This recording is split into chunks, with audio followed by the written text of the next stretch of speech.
final. LeBron finishing with a game-high 27 points.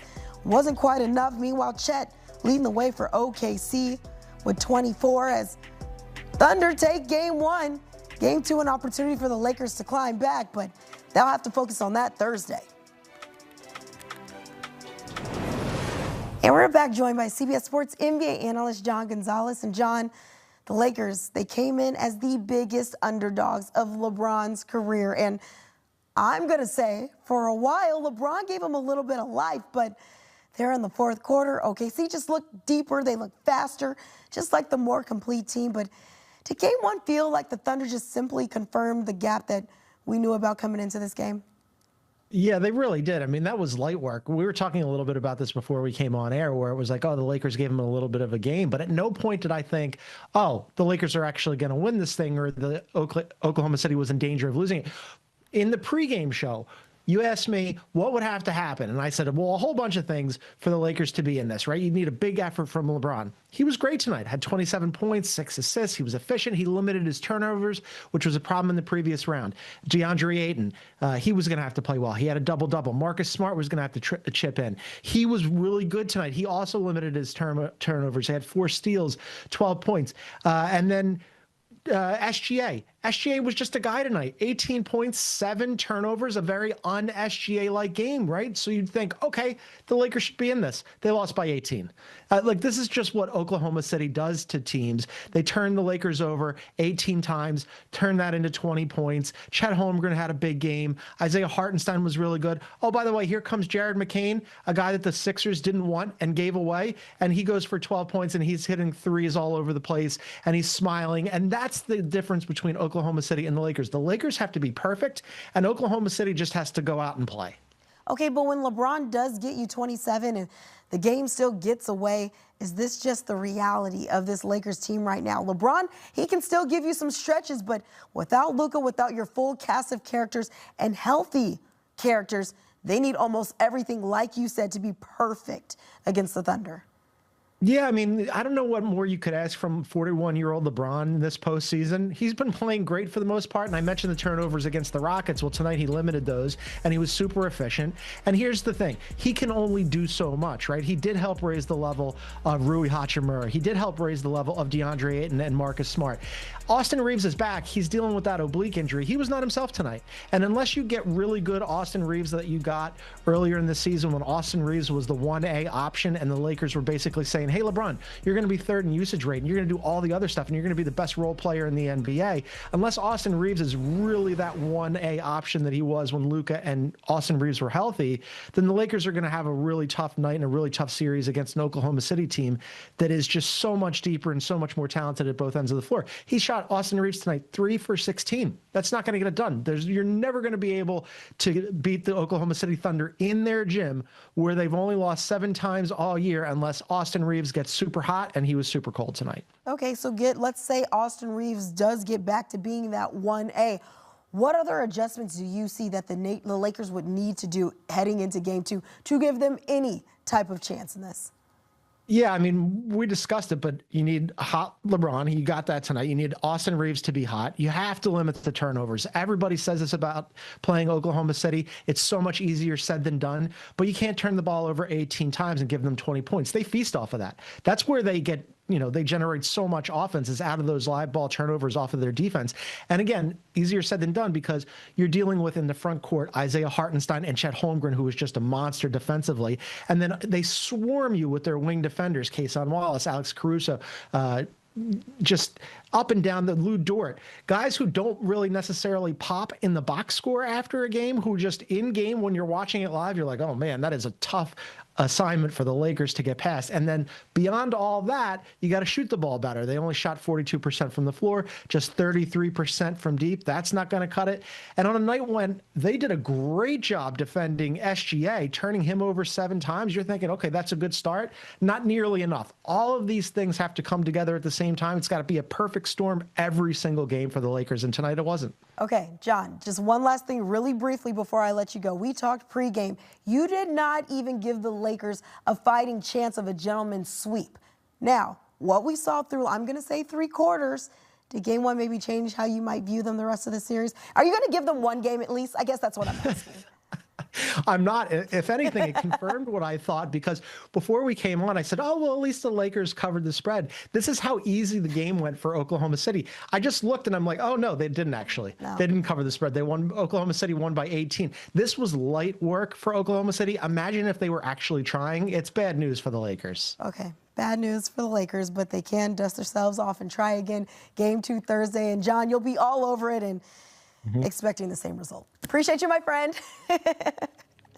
Take a look at the most consecutive playoff wins in Thunder franchise history. 6 straight wins. That only trails the 1996, then, you remember, Seattle Supersonics, who had 8. They're looking for another one, like I mentioned. Game 2 Thursday from OKC. Time now to bring in CBS Sports NBA analyst John Gonzalez. And John, so much during this postseason, we have been talking about how Jalen Duren needs to get back to the regular season Jalen Duren. And while he still didn't reach the mark, right, of 20 and 10 in this game, how impressive was he down the stretch when the Cavaliers got all the way back to tied at 93, and then he really flexed his muscles there? Yeah, the Cavs crept back into the game, Chris, in the fourth quarter. And Jalen Duren, this is a low bar, but his best game of the postseason by far. Still below his season averages, but he goes for a double-double, played great defense, and he was a major pest in the paint. And the Cavs didn't have any answer for that two-man combination of Cade and Jalen Duren. I mean, anytime that Jalen Duren got deep into the paint, Cade was finding him for some really easy buckets down the stretch when they needed some offense. So those two guys, that's something that you're going to want to keep an eye on as the series goes forward, because you would think on paper the Cavs should have an answer for Jalen Duren, because they've got two bigs that are really good. You've got a former Defensive Player of the Year in Evan Mobley, and you've got Jared Allen, who's an awesome rim protector. Now, the problem was Jared Allen got in foul trouble, I think, before the game even started. He had 3 fouls on him in the first quarter, and they had to yank him, and that was basically his night. So put a lot of pressure on Evan Mobley defensively, and then offensively, the Cavs just couldn't keep pace. It was kind of similar to what we saw from the Cavs against the Raptors in their series, where their offense, I guess, just doesn't go on the road. They scored 101 points tonight. That's about what happened when they were on the road in Toronto, where they were held to around 100 points or fewer. So something to keep in mind as they go into game 2. Can they get that offense going? But this was the Pistons team that was top of the Eastern Conference all season long. That's what they look like tonight. And the reason why, John, is because Cade Cunningham, he didn't have to do it all by himself, right? During that Magic series, he had to put up like 35, 40, and sometimes it didn't even matter. But in this one, very well balanced. So Tobias Harris was great. Asar Thompson poured in 11 points. Duncan Robinson. What did you see from the other guys that really allowed the Pistons to dominate this game before the Cavaliers came back? Yeah, you're absolutely right, because the questions about the Pistons was, it's not Cade Cunningham. Everybody knows how good Cade Cunningham is. He's going to make first-team All-NBA. The question was, beyond Jalen Duren and Cade Cunningham, what do the Pistons really have? And I was one of the guys clamoring for, hey, they probably should add at the trade deadline. And they decided basically not to. They went and got Kevin Huerter, but he's basically fallen out of the rotation. So these supporting pieces, could they help them out? And in that first series against the Magic, Tobias Harris was really good, and Asar Thompson does everything but shoot. But Duncan Robinson could not hit a shot in that first series. And just like getting a normal amount of wide open threes to fall for Duncan Robinson would be a huge boost for the Pistons, right? Well, tonight that happened. Tonight he goes 5 of 8 from deep. That is sorely needed. And something else that happened was Dennis Jenkins, who had a really good regular season off the bench for the Pistons and filled in really admirably when Cade Cunningham went down with that collapsed lung. Dennis Jenkins reemerged, where all of a sudden JB Bickerstaff remembered, oh yeah, I got a guy on my bench who's pretty good. Maybe I should use him. He goes for 12 points tonight. So that's kind of the formula for the Pistons. And it's amazing for the Pistons, by the way, how much better that offense looks when they don't have a team like the Magic, who play great defense and are all giant. You have a bunch of 6'8" guys clogging the paint and making things more difficult for them. Well, the Cavs don't have that. So the Pistons offense had a lot easier looks in game 1 against the Cavs. And it's just remarkable, like, how much different that offense appeared tonight in game 1. Yeah, it's the playoffs. They're all about matchups. Like, another reason why the Pistons were able to win this game, turning Cleveland over. Okay, they forced 19 turnovers. Yeah. How much do you feel that was a part of Cavaliers just being careless with the ball, more so the fact that the Pistons just brought that defensive intensity that put the Cavaliers in uncomfortable situations?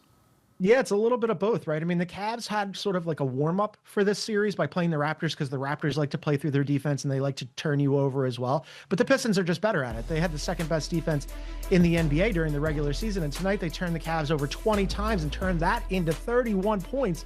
And so James Harden, who was really good in the fourth quarter and was a big reason why the Cavs were able to stay close and get back into the game, he had 7 turnovers, right? Now, Donovan Mitchell goes for 23 points. Normally in a game one, Donovan Mitchell is lights out, right? You can count him in for 30 plus. Tonight, only 23 points. You had to ask James Harden to do a lot. He had the ball in his hands more than I think maybe Donovan Mitchell would have wanted because, they like to share the duties there. Just put a lot of pressure on James Harden. That 7 turnovers was killer tonight. And the overall team turnovers that they turned into 31 points was a killer for the Cavs. So they absolutely have to clean that up.